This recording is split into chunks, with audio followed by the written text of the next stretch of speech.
Hi. Hi, how are you? Thank you for showing this wonderful Oh my gosh. film. I really believe it's beautiful. I'm so proud of it, and I'm happy to be here with Glenn, who's the writer and editor, and thank you for showing it at the Jewish Film Festival. We are honored to have both of you here and show this film. I was telling you before, you can't say the word Gene Wilder without smiling. That's It is just, isn't that the case? It was, and you know, somebody asked me before, you know, he had, some of these words came up, he had the sense of innocence. Something else that you don't see too much anymore, whimsy. Yeah, and I think people picked up on his decency, Yes. on his kindness, His humanity. his humanity, honesty. and whether it was someone who was married to him or a 12-year-old little boy, you know, Peter Ostrom picked up on Gene being special and making him feel that he was important. And I think that that was part of Gene's magic, was he made people feel important and valued. It's interesting that one of the people he looked up to or felt a kinship to was Danny Kaye, who had that same sense of humanity. And so what was it like being with him? I mean, you know, because Gene Wilder there's so many facets to him. And I'm sure you saw all of those. Well, I saw all I saw, but I didn't see his youth. I'm sorry? I didn't see his youth. I know. I missed that part. But you know what? He had childlike qualities in entire life. Yes, he did, and I think that's why I would say that our life together was bliss. So I would like to But ask he was not funny all of the time. I want to ask you a question that was in the movie. When he said of all the movies that he did, the one he related to the most was The Frisco Kid.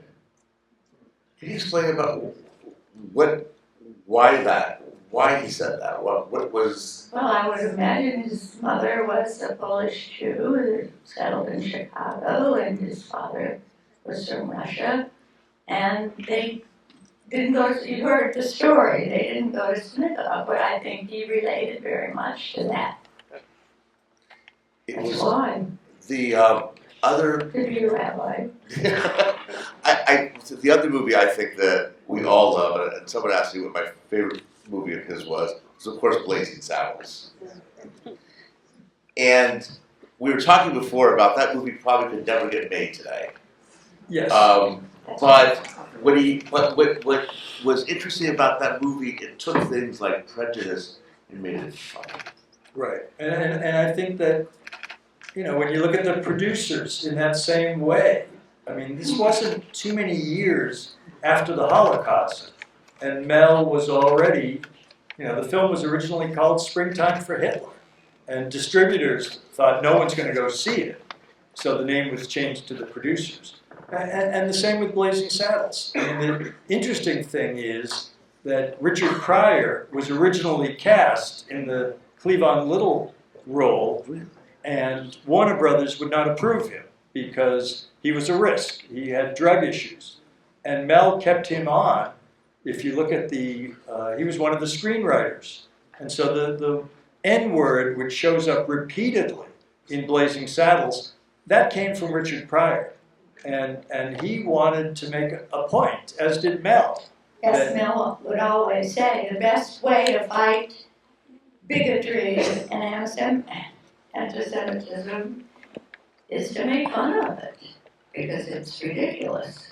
And that's why we feel that this film is important now, at a time of anti-Semitism. And there's a woman here, Roz, who was the CEO of Stand Stand With with Me. us. Stand with us. Where's Roz? Roz, She's down there. she's down, she's here. And Gene would be very much on the side of people having a fair chance in their lives. And he would not have told Mr. Ross today that I don't understand bigotry or anti-Semitism because I never lived with it. So I don't even understand where it comes from. Can you talk a little bit about just what made you decide to make this film, and when you decided to say that this is something that really has to be done. What was the forces behind it? Yeah, the quick genesis of the film. Our executive producers, you met Julie Nimoy, and Yes, there Julie, are. where's Julie? She's right here. there. and David Knight, and Julie had done a film about her dad, Leonard Nimoy, who had passed away from COPD. And when Gene passed away from Alzheimer's, Karen wanted to use his passing as an opportunity to raise awareness to this horrible disease that she had gone through, almost killed you as well. And it will affect 1 in 6 of you, so you need to know that to get prepared. so this was a film that, interestingly enough, was so Julie approached Karen and asked, "Would you like us to make a film on Gene similar to the film that we made about my father, Leonard?" And when Karen agreed, the film was financed, interestingly enough, by pharmaceutical companies, by Alzheimer's organizations. And as filmmakers, the advantage of that was that we didn't have anybody giving us horrible notes, as network executives occasionally do. So we were able to pretty much make the film we wanted to make. And we decided early on this was going to be a celebration of Gene Wilder. This was going to be a film that younger generations could see and take pleasure in, and use this as an introduction to someone maybe that they hadn't seen before, but we wanted to keep Gene's memory alive. And for we older folks, I think there's a wonderful sense of nostalgia as well. There's also, as a hospice chaplain, I can tell you that, I'm sure some of you know that as well, being a primary caregiver, especially with someone who has Alzheimer's, is not easy. And it is. It's the most difficult job anyone could ever have. And the statistics are, if the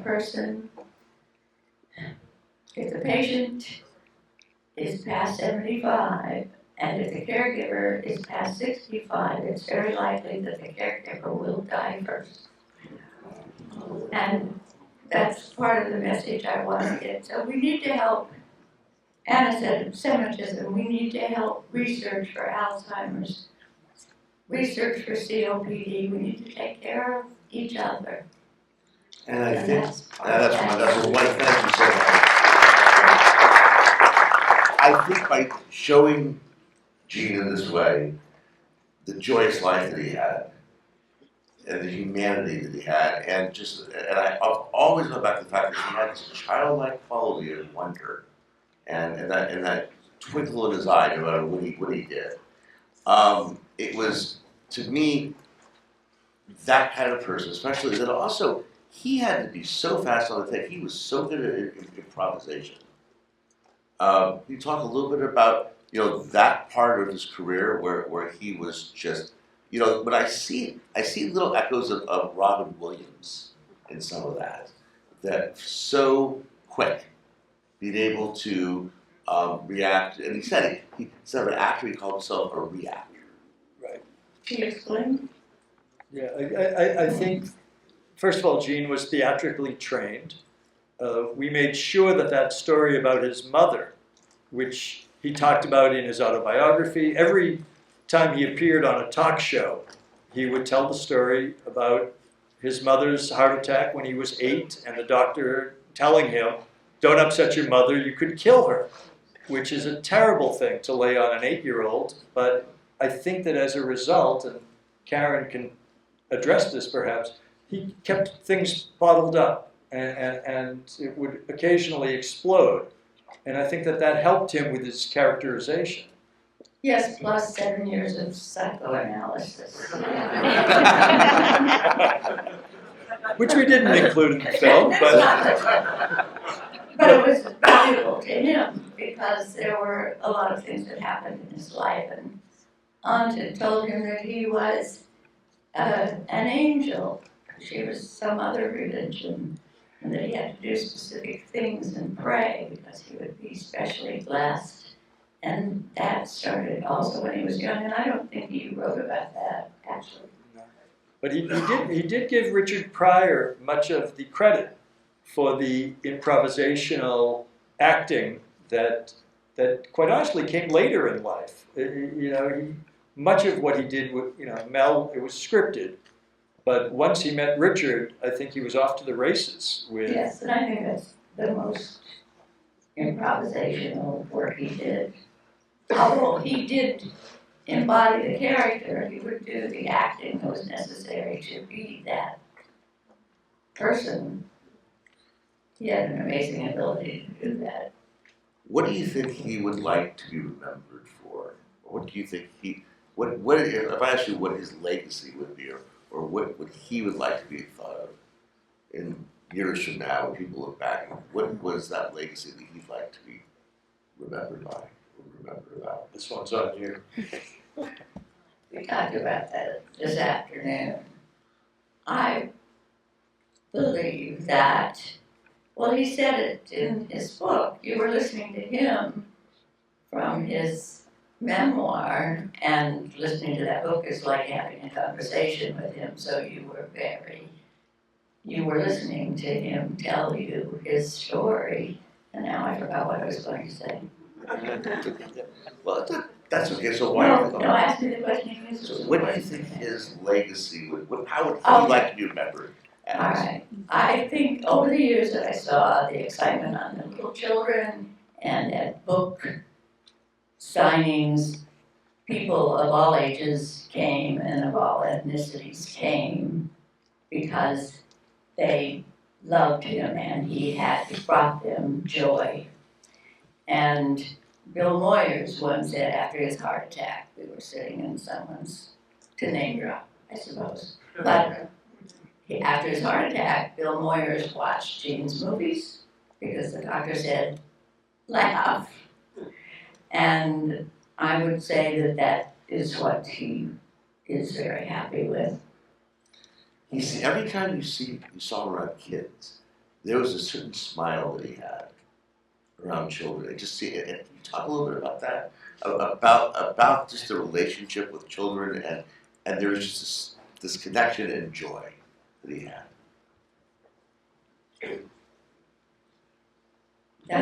This one's on you. Yeah, well, the stories that I've heard Karen tell is that Halloween was a special time, that children would come to the Wilder house because they wanted to receive candy from Willy Wonka. And that Gene would make himself available, even in his, his final years. He would go out of his way to make these children feel good. And so I think, yes, that is part of his legacy, is to bringing joy into the world. And believing in children and believing in their abilities and to encourage them. And I think it was very, very poignant, certainly very symbolic of the song that was playing with the cast. It was amazing. It was amazing. And the next song was Nat King Cole singing Unforgettable. And we listened to Nat King Cole every night before dinner while we were fixing him. It was a miracle.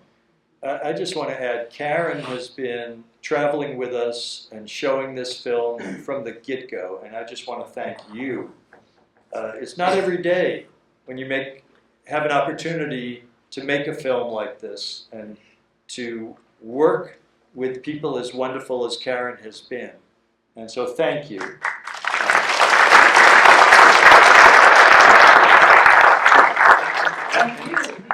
And I did want to add that you folks are getting an early jump on things.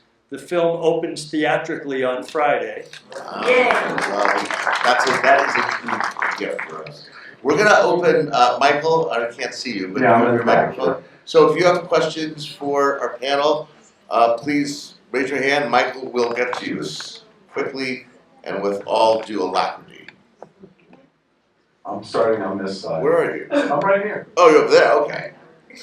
I do have a quick question while somebody's thinking in the audience. I did my homework, and on Frisco Kid, was that originally named No Knife? Yes, exactly.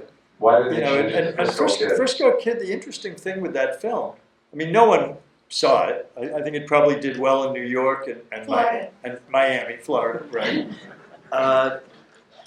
But, you know, obviously, Gene felt a close bonding with his Judaism. I mean, that was a film that celebrated the Jewish spirit. And interestingly enough, Mace Neufeld, the producer, we interviewed him, and he passed away maybe 2 weeks after the interview. And we wanted to make darn sure that he got into the film. His daughter, who played the Jewish Indian, she has thanked us for keeping Mace in the film. And I think, again, if this had been a network-produced film, we might have been forced to bring in younger comedians or people who, in their belief, would attract a younger audience. But that wasn't the film we wanted to make. We wanted to celebrate the people who made these wonderful films with this wonderful performer. Well, I can tell you, it did make the Jewish summer camp circuit. It was every Jewish summer camp played this, and the BBYO and all, and a lot of the youth groups. It was something you could relate to. Michael, do you have a? Yeah, I'm going up here. Hang tight. And Michael, I think No Knife, the belief was no one would know what that film I was thought about. it was a ridiculous title too. I think the Yes, Frisco Kid. that went away. So that's a question. Thank you so much for presenting this film to us and for making it. And I was going to, there was one of my comments I was going to ask you as you walked by, and it didn't occur to me, that so many times these, looking back at someone's career in their life, they have young people who weren't even born and didn't even know the person. And how fortunate you were that Gene had done this book, and he obviously did the book on recording, to have his own voice in the whole movie. We just thought that would personalize it. That the film, you almost feel like Gene was in the editing room with us. Absolutely. I've got one back here, Rabbi. Yes. First off, I want to ask, how's the sheep doing? Has anyone checked? And next, They have several children. Yeah, were any of them 18? That was very good, Aaron. That was great timing. The next thing I wanted to ask was, I know you must have spent some time with Mel Brooks, and I was wondering if there's any stories that Mel told about Gene that didn't make it into the film. Good question. Oh, I'm sure there are. But I can't tell you the stories like Mel can. yeah. They had a long friendship and relationship. We played tennis, and even, I mean, after I married him, we played tennis on Sundays with that group, with Alan Alden and Mel Brooks and Ann Bancroft and Carl Reiner and Billy Patton and anyway, a lot of people that were his core friends. And they were wonderful. They loved Gene.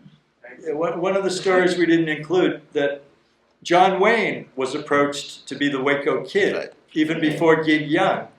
And John Wayne said, I love this script. I'll be the first in line to see this film, but it's too dirty. And I have a reputation to uphold. But again, we figured, how many times can we have John Wayne turning down roles? So, And he accepted one until someone tried to exactly. lower the price. I read where one of the things Mel Brooks liked about Gene Wilder playing this part, although he needed someone ASAP, was the fact that Gene Wilder could play irony really well, and the absurdity of things, which is right up Mel Brooks' wheelhouse. Absolutely right. True. Another question, Michael? Anybody else up this way before I go down? I don't Okay, I'm walking. see. Please put your hand up if you have a question. Bye-bye, Greg. Anybody down here? Okay. You guys really want to get some people on this? Oh, we got some questions over here. Okay. You're gonna have to run over here, Michael. I got one right here first. Okay. Give me a mic and you guys should. We don't have any mics. kudos again on telling such a heart-wrenching and heartwarming story. It was just so emotionally felt. I was wondering, did he have any challenges in his career? It just seems so illustrious. Did he ever talk about any roles or projects that he was not able to bring to fruition? Well, he had quite a few disappointments. He only took roles that he would say ring a bell. It had to be something that he believed in, that he wanted to say, and that he knew he could play it. There was one movie that they made about, the name of it I believe was The Magician, and Anthony Hopkins was cast in it instead of Gene, and Gene always felt that he would have been able to play it. It wasn't a success actually, and Gene would have played it because he was a puppeteer in this movie, and he would have given it humor, and Anthony Hopkins gave it all darkness. That's the one film he didn't get. Another one he was offered, Eddie Murphy in Trading Places, but he wanted to play the other part anyway, so he didn't do it. And there were other movies that he turned down because he didn't like the language or what the story was. And there was one movie that I don't remember the name of, and Waterboy? no, it wasn't. No, Waterboy. It was the one that the Swede won the Academy Award for, about the child. But anyway, he read the script. The part for him was perfect, and I said, "You can do this so well." He says, "Yes, but I don't want to be in a bad movie." And he was right. The movie wasn't good. So talk a little bit about Willy Wonka. At first, when it came out, it was not very popular, but then it gained steam as years went by. It became something I think little bit of a classic. Yeah, I think as we included in the film, mothers were afraid, because children were disappearing in the film, and Gene, his character is a little terrifying, but I think what turned things around is when the film became a holiday classic.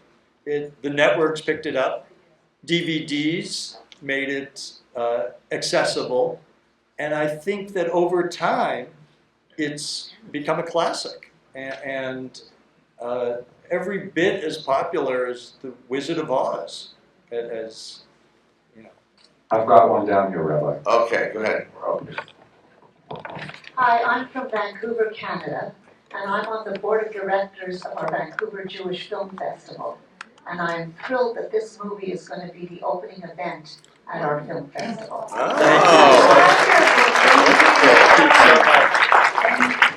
And I'm thrilled that you're here tonight. That's right. Anybody else down this way? So, a couple more questions. We got some down here. Okay. My question's for the director. I'm sorry I forgot your name. Sure. You had mentioned that there are very few young people that you interviewed for the movie, in terms of talking about his influence on their art and that kind of thing. But Harry Connick Jr. is in there quite a bit, and I wonder if you can speak about what their relationship was, because that seems unusual to me. Well, I think Karen could probably speak better to this, but they were personal friends, and Harry is or was a neighbor of Gene's, and they respected each other. They played piano together. And they recorded a song together that's on a DVD somewhere that we might do for some charity sometime. So Harry said we could do. It's a song that Gene wrote for a movie. Harry played the piano and Gene sang it without rehearsal, and they recorded it, and it's wonderful. And it was interesting because there was a review that said they were friends apparently. Why wouldn't you believe they're being friends? we saw them occasionally, we had dinner with them, we were friendly. We visited their house, they visited ours, we were to some of their daughter's birthday parties.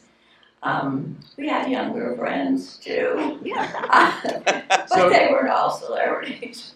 Right. It's a valid question, but you know, it goes by quickly, the lower third that says singer and friend of Gene's. But, yeah.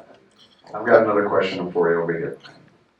Not a question, but a comment. I just finished 8 years of being a caregiver to an Alzheimer's patient. My husband is 62 years, and you did a wonderful job. The things that you said about 1 in 6 people and taking care of yourself because the younger person dies before the patient, and that's very true. Thank you. I'm glad you're here and sounding happy, that's true. And that's why this film is so important, because it puts a human face on Alzheimer's. And a beloved face. And a beloved face. And I just want to add, we owe a real measure of gratitude to Ben Mankiewicz, who came in late. We had done a rough cut, and he watched the rough cut, came to the interview with 50 things he wanted to say about Gene. And it was important for him and for us that he placed Gene in the pantheon of comedic greats who had preceded him, Chaplin and Laurel and Hardy. And he talked obviously about Mel and Gene being like John Williams and Spielberg and one of the great pairings in movie history. And that's how we felt about this project, was this was a man who could not be forgotten to history. Michael? One right here, Okay, go ahead. Mrs. Wilder, how did Gene want to be buried? And where is he buried? He was cremated and he was scattered among the rhododendrons because that's what he wished. I'm wearing some of his ashes around my neck right now in this little urn. And there are a few left, and some are spread in California. So I want to thank both of you for being here. Thank you for giving us this gift. Thank you. I want to say thank you too, and I want to thank Glenn especially, and the director, Ron Frank. Ron Frank, who really listened to me. I felt listened to, and it was a wonderful collaboration. And Julie and Nimoy, who made it possible, and her husband David Knight, who was ill and cancer. You guys were terrific. And you, Yeah, what a the wonderful Thank you, audience, audience. because if you feel the way that we hope you feel about this movie, encourage everybody to come see it. Thank you.